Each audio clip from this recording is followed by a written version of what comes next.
आज मैं आप लोगों को अपने चैनल पर स्वागत करता हूं। लिटरेचर एंड ग्रामर का जो यूनिक सीरीज चल रहा है वह आपके लिए बहुत ही बेनिफिशियल होने वाला है। आइए बिना विलंब करते हुए हम पहले क्वेश्चन पर चलते हैं। Where was lyrical ballad retain?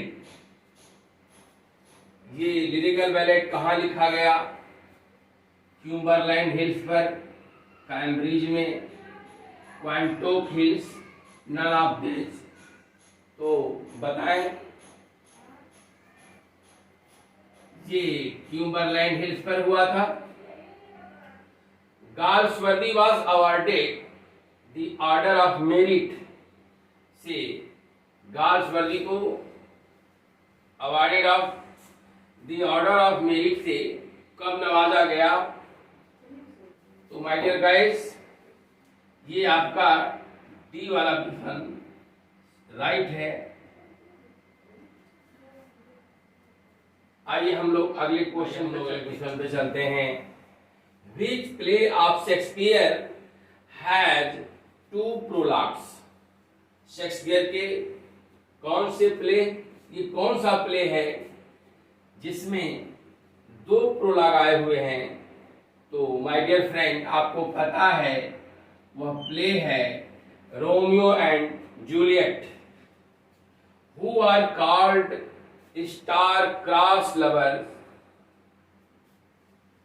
Antonio and Cleopatra, Romeo and Juliet, Orlando and Rosalind, none. तो माय डियर फ्रेंड, आपको पता है ये आपके रोमियो एंड जूलियट हैं जो दुर्भाग्य से मिल नहीं पाते हैं और उन्हीं को कहा जाता है स्टार क्रॉस लवर्स, जो क्या नहीं हो पाते हैं, मिल नहीं पाते हैं। आइए हम लोग अगले क्वेश्चन पे चलते हैं। ये जो क्वेश्चन है, हाउ मेनी पाउंड्स, कितना पाउंड मिल्टन गॉट, मिल्टन को मिला था फ्रॉम पब्लिशर से for selling copyright of paradise lost, paradise lost की प्रतियों को बेचने के लिए मिल्टन को कितने पाउंड मिले थे? तो माय डियर फ्रेंड, आपको पता है, आप पहले बताएं। 5 पाउंड, 6 पाउंड, 7 पाउंड, 8 पाउंड। आपको पता है मिल्टन को पैराडाइज लॉस्ट की कॉपीराइट बेचने के लिए 5 पाउंड मिले थे। कितने पाउंड मिले थे? 5 pound. Milton wrote no language, Milton की आलोचना करते हुए वह कौन सा ये व्यक्ति रहे जिन्होंने क्या किया? उनकी आलोचना किया और ये कहते हुए कि Milton wrote no language, Milton ने कोई भाषा नहीं लिखी। तो Macmillan, Matthew Arnold, Samuel Johnson और नन ऑफ दिस। तो माय डियर फ्रेंड, आपको पता है मिल्टन रोट नो लैंग्वेज, ये सैमुअल जॉनसन ने कहा है। Who is the youngest heroine of Shakespeare plays? Shakespeare के नाटकों में जो सबसे कम उम्र की नायिका है वह कौन है? जितने भी प्लेज लिखा है शेक्सपियर ने, उसमें सबसे कम उम्र की नायिका कौन है? तो पहला विकल्प Juliet, Cleopatra, Rosalind, none of this. तो माय डियर फ्रेंड, आपको पता है वो है जूलियट, जो केवल 13 इयर्स की है। कितने इयर्स की हैं? 13 इयर्स की हैं। तो आइए हम लोग अगले क्वेश्चन पे चलते। तो अगला क्वेश्चन है सिनोनिम से related. Synonym of rescue. Rescue means क्या होता है? रेस्क्यू का मतलब होता है छुड़ाना, बचाना। तो माय डियर फ्रेंड, आपको पता है, देखते हैं, किसी को कहा जाता है यार उसको रिलीव कर दो, छोड़ दो, बचा लो, छुड़ा दो, तो क्या होगा? इसका सिनोनिम्स हो जाएगा रिलीव। कमांड तो आप जानते ही हैं, इसका मतलब होता है आदेश देना।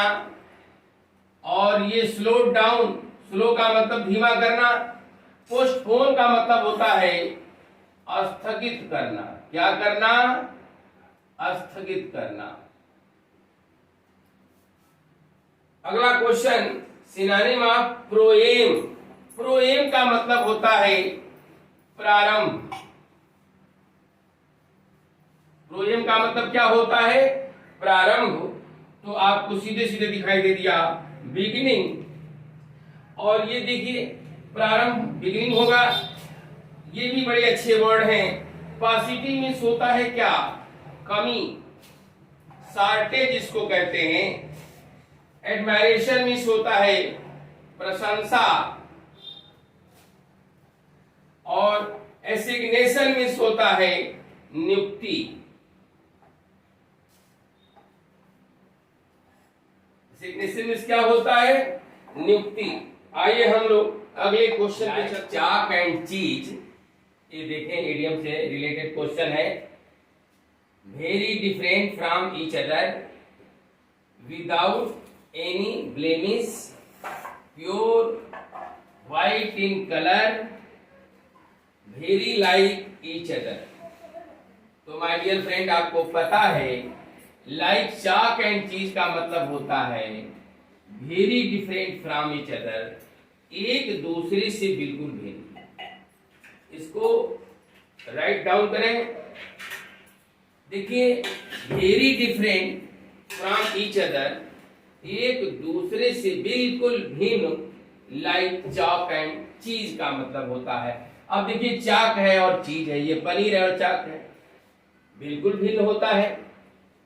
इससे भी आप जो है ट्रिक के माध्यम से लर्न कर सकते हैं। अब आइए हम लोग अगले क्वेश्चन पे, इरर से संबंधित question. Every person who beliefs.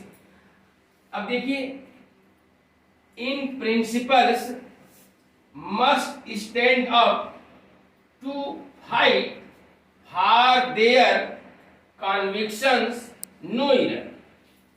देखिए, हमेशा एग्जाम में समय बहुत कम रहता है और हमेशा ट्रिक का इस्तेमाल करिए, दिमाग को दुरुस्त रखिए। कहाँ इरर है, एक बार सेंटेंस को पढ़ लीजिए, फुल सेंटेंस पढ़िए। ऐसा नहीं है कहीं देख लिया आपने, कभी ये तो हो सकता है, इट मे बी पॉसिबल। तो माय डियर फ्रेंड, वहां आप क्या हो सकते हैं? फंस सकते हैं। पूरे सेंटेंस को आप पढ़ लीजिए। आपने देखा एवरी पर्सन दिया हुआ है और यहां जो प्रोनाउन का प्रयोग दिया हुआ है, देखिए यहां देयर कन्विक्शंस, ये तो है पॉजिटिव एडजेक्टिव है। अब जरा ध्यान दें यहां, और इसका जो रिलेशन है आप जरा ध्यान दीजिएगा। पहली बात तो रिलेटिव प्रोनाउन के बाद पहले जो एंटीसीडेंट आता है वही सब्जेक्ट होता है और उसी के अनुसार हम आगे जो है क्या करते हैं, जो भी प्रोनाउन लिखना होता है और जो भी वर्ब लिखना होता है वह उसी के अकॉर्डिंग होता है। तो क्या होगा, यहां एवरी है तो यहां क्या होगा? इट्स होगा। यही इरर है आपका।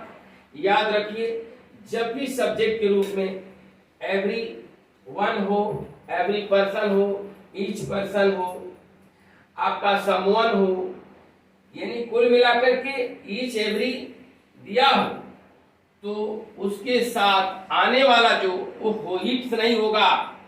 एवरी आ गया, वो हो, इट्स नहीं होगा, इट्स नहीं होगा, यहां हिज होगा। क्या होगा? हिज होगा।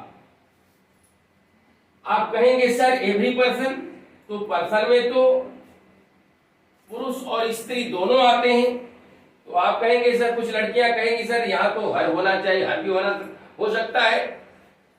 तो माय डियर फ्रेंड, आपको बता दूं ये दुनिया क्या है, पुरुष प्रधान है, पुरुषों की प्राथमिकता दी जाती है। तो यहां ध्यान दीजिएगा, आप सिद्धांत पे जो व्यवहारिक रूल है उसको मत अपनाइए, जो नियम है उस पे आप आइए। तो पूरी दुनिया ये जो नियम बनाई है वह पुरुष प्रधान पर आधारित है, इसलिए एवरी पर्सन दिया हो तो उसके लिए जो अपने की अंग्रेजी है यहाँ हिज लिखेंगे, न कि हर लिखेंगे।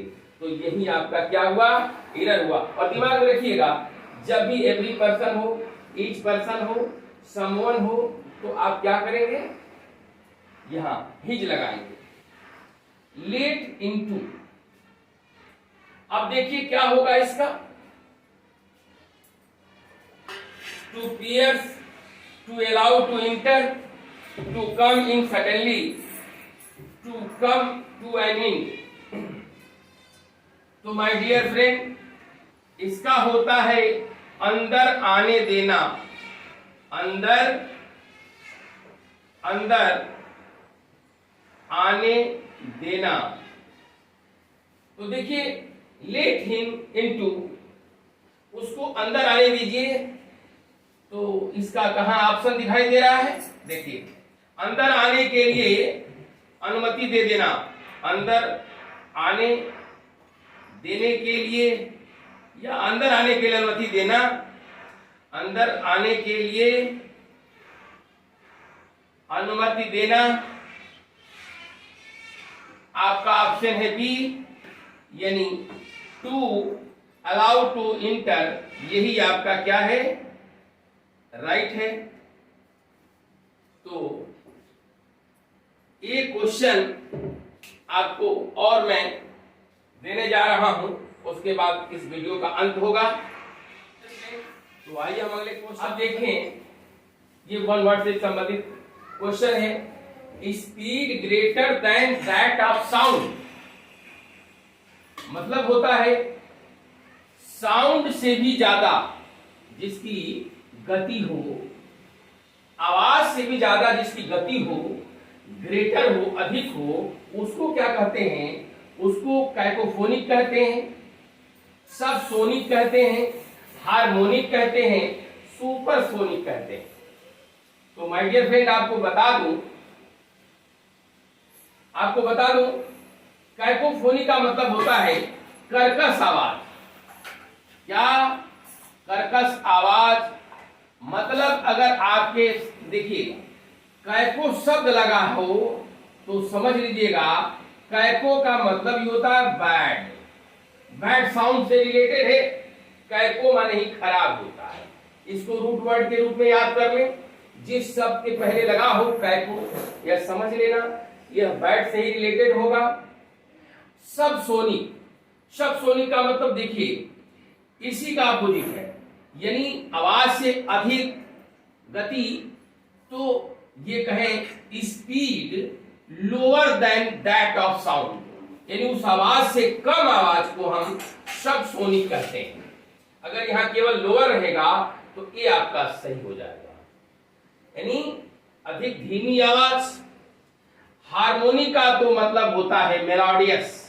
क्या होता है, मेलोडियस होता है, सुर, इसमें तो मधुर आवाज की बात होती है, हार्मोनिक।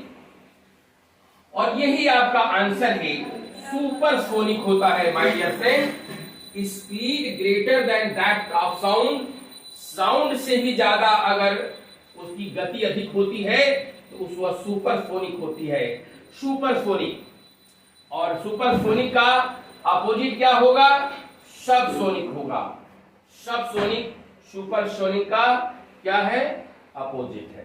तो माय डियर गाइस, अब आप यही मैं वीडियो समाप्त करता हूं और एक रिक्वेस्ट आपसे है कि आप वीडियो को देखें और सब्सक्राइब करें, लाइक करें।